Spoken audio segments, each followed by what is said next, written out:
5 août 1914. Ainsi, voilà donc la guerre déclarée. Tout est déclenché. Je t'embrasse de tout mon cœur. Ta sœur, Sherifa. Ma chère Myriam, tout le monde va bien ici. Mon grand chéri, mon cher Salem, je suis contente que tu aies reçu mes paquets. 31 juillet 1915.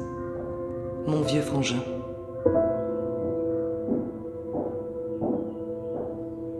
Nous attendons impatiemment une lettre de toi. Je voulais t'écrire hier soir. J'envoie cette lettre à toi qui es au centre et pourra donner les nouvelles qu'elle contient. Mon cher vieux Salem, voici 2 photos des premières que j'ai faites. 4 octobre 1916. Ma chère maman, voilà de mes nouvelles. Est-ce que les Allemands sont proches? Et Salem? Et Paul, où sont-ils? Nous n'avons aucune nouvelle de Salem et de Younes. Surtout ne te tourmente pas. Ne te fais pas de chagrin. Verdun, 1er février 1917. Ma chère sœur, nous sommes remontés en position depuis 5 ou 6 jours et nous sommes déjà très sales. 4 juin 1918. Mon cher petit Louis, j'apprends que tu es blessé. Je t'embrasse bien, ton frère, Paul.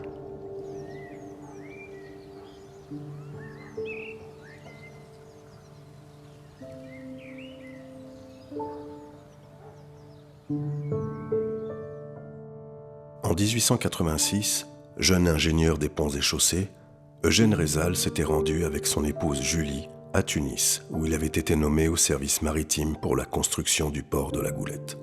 Le couple y séjourne jusqu'en 1893. Dans un esprit non conformiste, ils donnent à leurs 4 premiers enfants des prénoms arabes. Myriam, né en 1888, Salem, né en 1889, Younes, né en 1891, et Sherifa, né en 1892. Ce choix surprenant traduit une attitude d'ouverture et de tolérance rare pour l'époque.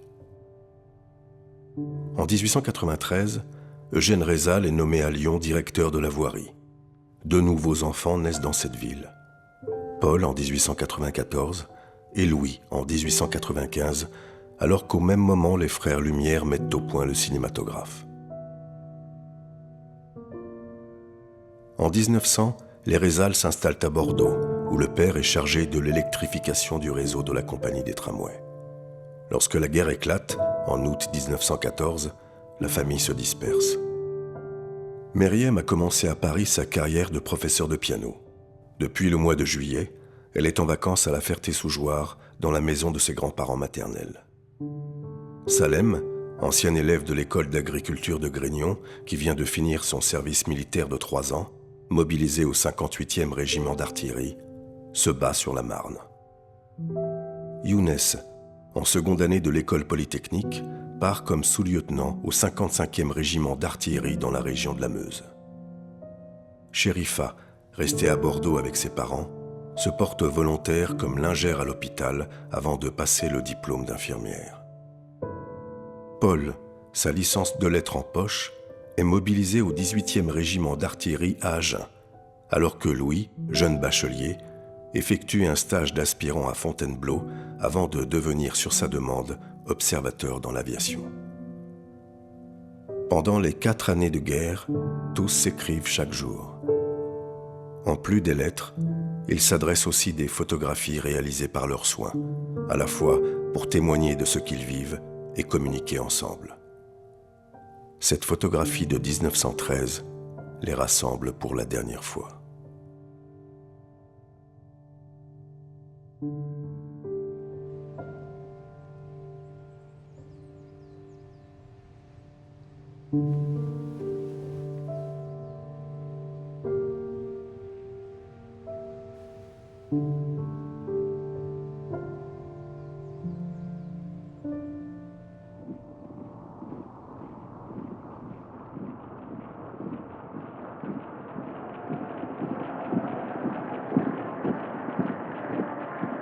Bordeaux, 30 août 1914. Ma chère Myriam, tout le monde va bien ici. Nous suivons avec anxiété la marche des opérations, mais nous applaudissons à la résistance admirable de nos soldats.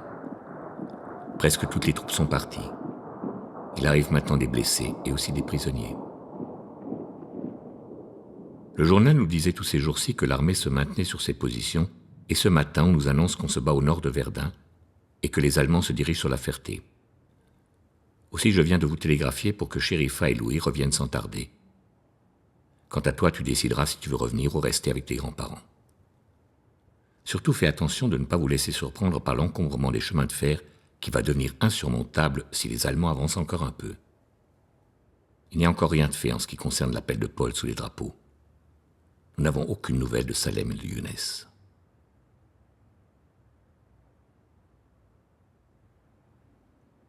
« 8 septembre 1914. Mon cher papa, voilà 3 jours que nous sommes dans la danse et je n'ai guère le temps de vous écrire. Je profite d'une pause pendant une mise en batterie pour t'adresser ce mot. Il est écrit dans un concert très wagnérien quant au vacarme, car ces diables d'Allemands ne nous ménagent guère les obus, aussi bien les petits que les gros. Heureusement qu'ils font plus de bruit que de mal, et nous nous en tirons jusqu'à présent tous indemnes. Je me porte comme le Pont-Neuf. J'ai rencontré hier un de mes camarades de promotion. Comme moi, il n'a aucune nouvelle de vous tous. Qu'est devenue la Ferté? Est-ce que les Allemands en sont proches? Et Salem? Et Paul, où sont-ils? Que font-ils? Cette absence de nouvelles est ce que je trouve le plus pénible. Je vous embrasse tous, de tout cœur. Younes.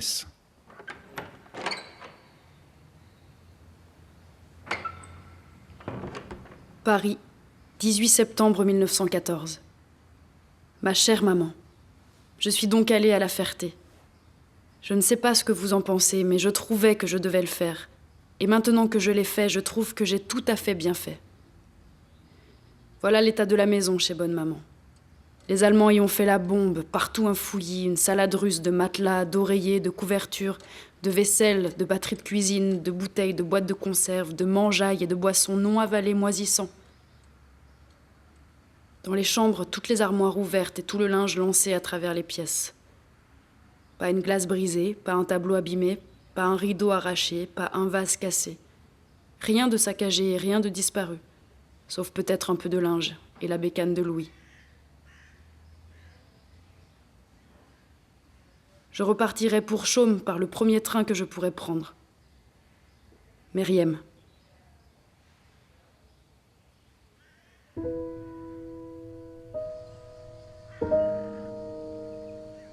Bordeaux, 2 octobre 1914.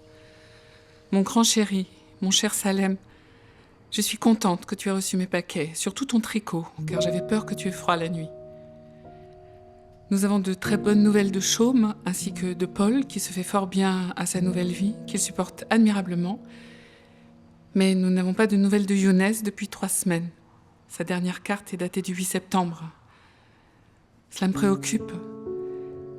Sa dernière carte était gaie et pleine de confiance et d'entrain. Il se portait bien. Mais en ce moment, les choses peuvent changer du jour au lendemain.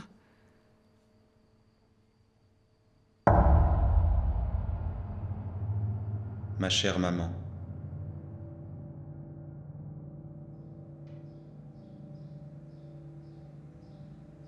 Chaumes, 5 octobre 1914. Ma pauvre maman, je pense bien à toi, et à papa, et à votre chagrin. Ce pauvre cher grand. C'est pour la France, mais ça n'en est pas moins terrible. Je t'écris bien mal parce que je tremble d'émotion. Pauvre Youyou.